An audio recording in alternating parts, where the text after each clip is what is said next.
Hello అండి, నా పేరు రాకేష్. నేను 2 ఫిలిమ్స్ చేశాను. ఎవరికి చెప్పొద్దు, పేక మెటల్ మీకు తెలిసినవి. అండ్ వీళ్ళందరూ ఇక్కడ షేర్ చేశారు వాళ్ళ పర్స్పెక్టివ్స్, వాళ్ళ ఇష్యూస్, ప్రాబ్లమ్స్. అంటే అది కరెంట్ సినారియోలో ప్రాబ్లం. బట్ నాకేమనిపిస్తుందంటే అసలు కంప్లీట్గా అసలు ఈ యూనియన్స్ ఎందుకంటే నేను అసలు ఫస్ట్ ఫిల్మ్ యూనియన్తోనే నేను తీయలేదు. అంటే నాకు I'm sharing my point of view. ఎందుకంటే నాకు దగ్గర డబ్బులు లేవు, I cannot pay the union. I made the film in 1.5 CR అని నన్ను ఎవరు వచ్చి క్వశ్చన్ చేయలేదని. సరే, సెకండ్ సినిమా నన్ను క్వశ్చన్ చేశారు. అంటే నేను ఓపెన్గా చెప్తున్నా, let me just be frank. పేక్మేట్లు అనే సినిమా, సరే యూనియన్ ఇంకా నాన్ యూనియన్ కలిపి చేశాను. నాకు అది 2.5 crore అంత అయింది. నాకు నష్టపోతే నాకు ఎవరు వచ్చాయని చేయలేదే. ఇప్పుడు నేను మొత్తం యూనియన్తో చేశాను, 8 crore అయింది నాకు. అంటే నేను ఆల్మోస్ట్ 1 year నుంచి నేను ఆ 8 crores బిజినెస్ చేయడం నా వల్ల అవ్వట్లేదు. మీకు బిజినెస్ అవుతుందని తెలుసు, అసలు ఎవరికైనా బిజినెస్లు అవ్వట్లేదు చిన్న సినిమాలకి. ఇప్పుడు ఓటీటీ ప్లాట్ఫామ్స్ లేకపోతే శాటిలైట్కో వెళ్తే స్టార్ క్యాస్ట్ అడుగుతున్నారు. వాళ్ళెవరి కంటెంట్లో ఏం ప్రిఫరెన్స్ ఇవ్వట్లేదే, వాళ్ళ ప్రిఫరెన్సెస్ మారిపోయినాయి ఎప్పటి నుంచో, పోస్ట్ కోవిడ్ నుంచి. ఇప్పుడు మేము ఇలా సినిమా ఇప్పుడు నేను ఎలా బిజినెస్ చేయాలి నేను? సరే, ఇలాంటి పొజిషన్లో నేను సరే యూనియన్కి నేను అందరు కట్టుకుంటే నేను చాలా జెన్యున్గా నేను చేస్తే, ఇప్పుడు నేను స్టే కట్ నేనే ఉన్నా కదా, నాకు ఎవరైనా వచ్చి చేస్తున్నారా? నా ప్రొడ్యూసర్స్ కౌన్సిల్ వచ్చి చేస్తారా నాకు? ఇప్పుడు ఆ 8 crores స్టేక్ నాకే కదా. ఇంకొక +2 crores వేసుకుని ఇంకొక 10 crore నేను ఇప్పుడు మార్కెటింగ్ పెట్టుకోవాలి. ఇప్పుడు ఏమన్నా అవుతే నేను పోతా. అలాగే సేమ్ పరిస్థితి మా అందరిది.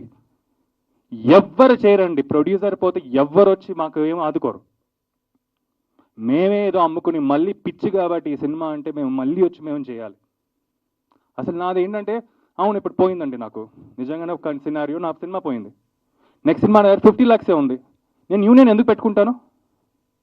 యూనియన్ పెట్టుకోలేను నేను. But I want to make a film.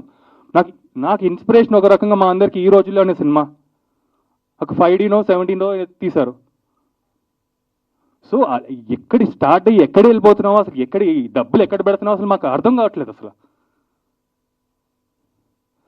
So first అది నాకు, do we really need union to make films, or can we please consider union and non union, or కంప్లీట్గా నాన్ యూనియన్ వెళ్ళిపోవచ్చా అనేది? Why can't we consider that? And second point, call sheets. పొద్దున్నే 7 నుంచి 6 వరకు, 6 to 6 ఒక call sheet అనుకోండి. ఎవరు వస్తున్నారండి 6కి? అసలు ఎవరు స్టార్ట్ చేస్తున్నారు 7 o'clockకి? ఎవరు చేయట్లేదు.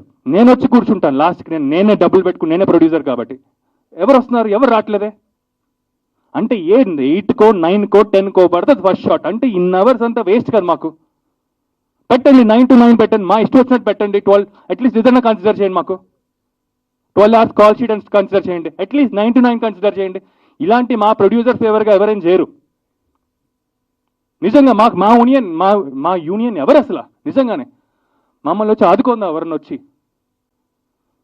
So this is what I'm pitching from my side. అసలు do we really need union to make films? Second, నిజంగానే ఆ కాల్ షీట్స్ ఫాలో అవ్వాలా, ఆ 12 hours కాల్ షీట్ ఎప్పుడైనా మనం ఫాలో అవచ్చా అని? Thank you.